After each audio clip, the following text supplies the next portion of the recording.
Mike Donovan contempló su vacía jarra de cerveza. Se sintió aburrido y decidió que ya había escuchado lo suficiente. Dijo en voz alta: si tenemos que hablar acerca de robots poco habituales, yo conocí una vez a uno que desobedeció la primera ley. Y, puesto que aquello era algo completamente imposible, todo el mundo dejó de hablar y se volvió para mirar a Donovan. Donovan maldijo inmediatamente su bocaza y cambió de tema. Ayer me contaron uno muy bueno, dijo en tono convencional, acerca de McFarlane en la silla contigua a la de Donovan. Dijo: ¿quieres decir que sabes de un robot que causó daño a un ser humano? Eso era lo que significaba la desobediencia a la primera ley, por supuesto. En cierto sentido, dijo Donovan. Digo que me contaron uno acerca de... Cuéntanos eso del robot, ordenó McFarlane. Algunos de los otros hicieron resonar sus jarras sobre la mesa. Donovan intentó sacarle el mejor partido posible al asunto. Ocurrió en Titán, hará unos 10 años, dijo, pensando rápidamente. Sí, fue en el 25. Acabábamos de recibir cargamento de 3 nuevos modelos de robots, diseñados especialmente para Titán. Eran los primeros modelos MA, los llamados EMA 1, 2 y 3. Hizo chasquear los dedos pidiendo otra cerveza y miró intensamente al camarero. Veamos, ¿qué viene a continuación? He estado metido en robótica toda mi vida, Mike, dijo McFarlane. Nunca he oído hablar de ninguna serie MA. Eso se debe a que retiraron todos los MA de las cadenas de montaje inmediatamente después de lo que voy a contarles. ¿No lo recuerdan? No. Apresuradamente, Donovan continuó. Pusimos inmediatamente a los robots a trabajar. Entiéndanlo, hasta entonces la base era completamente inutilizable durante la estación de las tormentas, que dura el 80% del período de revolución de Titán en torno a Saturno. Durante las terribles nevadas, no pueden encontrar la base ni siquiera, aunque estés tan solo a 100 metros de ella. Las brújulas no sirven para nada, puesto que Titán no posee campo magnético. La virtud de esos robots MA, sin embargo, era que estaban equipados con vibrodetectores de un nuevo diseño, de modo que podían trazar una línea recta hasta la base a través de cualquier cosa, y eso significaba que los trabajos de minería podían proseguir durante todo el período de revolución. Y no digas una palabra, Mac, los vibrodetectores fueron retirados también del mercado, y es por eso por lo que ninguno de ustedes ha oído hablar de ellos. Donovan tosió. Secreto militar, ya saben. Hizo una breve pausa y prosiguió. Los robots trabajaron estupendamente durante la primera estación de las tormentas. Luego, al inicio de la estación de las calmas, EMA 2 empezó a comportarse mal. No dejaba de huronear por los rincones y bajo los fardos, y tenía que ser sacada constantemente de allí. Finalmente, salió de la base y no regresó. Decidimos que debía haber algún fallo de fabricación en ella, y seguimos con los otros 2. Sin embargo, eso significaba que andábamos constantemente cortos de manos, o cortos de robots al menos. De modo que cuando a finales de la estación de las calmas alguien tuvo que ir a Kornsk, yo me presenté voluntario para efectuar el viaje sin ningún robot. Parecía bastante seguro. No esperábamos ninguna tormenta en 2 días, y en el término de 20 horas estaría de vuelta.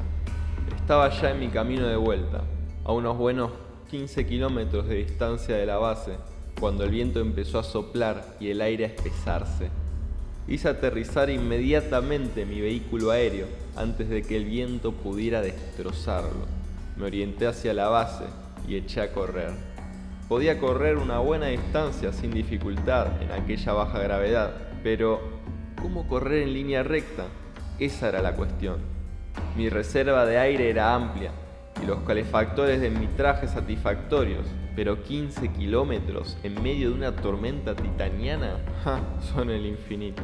Entonces, mientras las cortinas de nieve lo oscurecían todo, convirtiendo el paisaje en un lóbrego atardecer, haciendo que desapareciera incluso Saturno, y el sol se convirtiera apenas en una mota pálida, me detuve en seco, inclinándome contra el viento. Había un pequeño objeto oscuro frente a mí. Apenas podía verlo, pero sabía lo que era.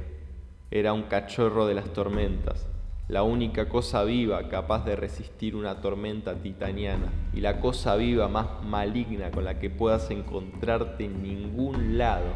Sabía que mi traje espacial no iba a protegerme una vez que viniera por mí, y con aquella mala luz tenía que esperar a asegurarme un blanco perfecto o no atreverme a disparar. Un solo fallo y saltaría sobre mí. Retrocedí lentamente y la sombra me siguió. Se iba acercando y yo empecé a sacar mi lanzarrayos con una plegaria, cuando una sombra mayor gravitó de pronto sobre mí y lancé una exclamación de alivio. Era Emma 2, la robot MA desaparecido.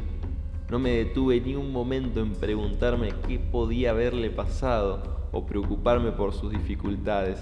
Simplemente aullé. «Emma, muchacha, encárgate de ese cachorro de las tormentas y luego llévame a la base».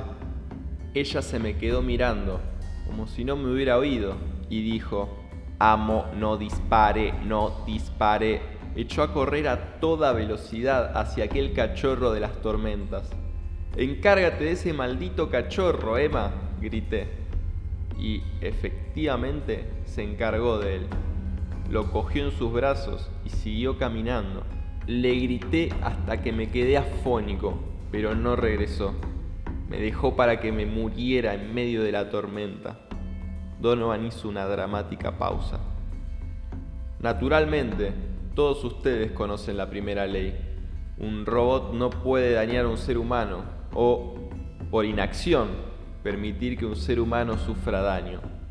Bien, pues Emma 2 simplemente se marchó con aquel cachorro de las tormentas, dejándome atrás para que me muriera. Quebrantó la primera ley. Afortunadamente, conseguí ponerme a salvo. Media hora más tarde, la tormenta amainó. Había sido una racha prematura y temporal. Es algo que ocurre a veces. Corrí apresuradamente a la base, donde llegué con los pies hechos polvo, y las tormentas empezaron realmente al día siguiente. Emma 2 regresó 2 horas más tarde que yo, y el misterio se aclaró entonces, finalmente, y los modelos MA fueron retirados inmediatamente del mercado. ¿Y cuál era exactamente la explicación?, quiso saber McFarlane. Donovan lo miró seriamente. «Es cierto que yo era un humano en peligro de muerte, Mac, pero para ese robot había algo más que pasaba por delante de eso, que pasaba por delante de mí, que pasaba por delante de la primera ley. No olvides que esos robots pertenecían a la serie MA y que ese robot MA en particular había estado buscando escondites durante algún tiempo antes de desaparecer. Es como si estuviera esperando que algo especial y muy íntimo le ocurriera». Aparentemente, ese algo había ocurrido. Donovan alzó reverentemente los ojos y su voz tembló. Ese cachorro de las tormentas no era ningún cachorro de las tormentas. Lo llamamos Emma Jr. cuando Emma 2 lo trajo consigo al volver. Emma 2 tenía que protegerlo de mi arma, que es la primera ley, comparada con los sagrados lazos del amor materno. Acaban de escuchar Primera Ley, de Isaac Asimov. Si les gustó, me ayudaría muchísimo que me dejaran un like y que se suscriban. En el canal hay todo tipo de material, de audiotextos y de análisis literarios. Hasta el próximo video.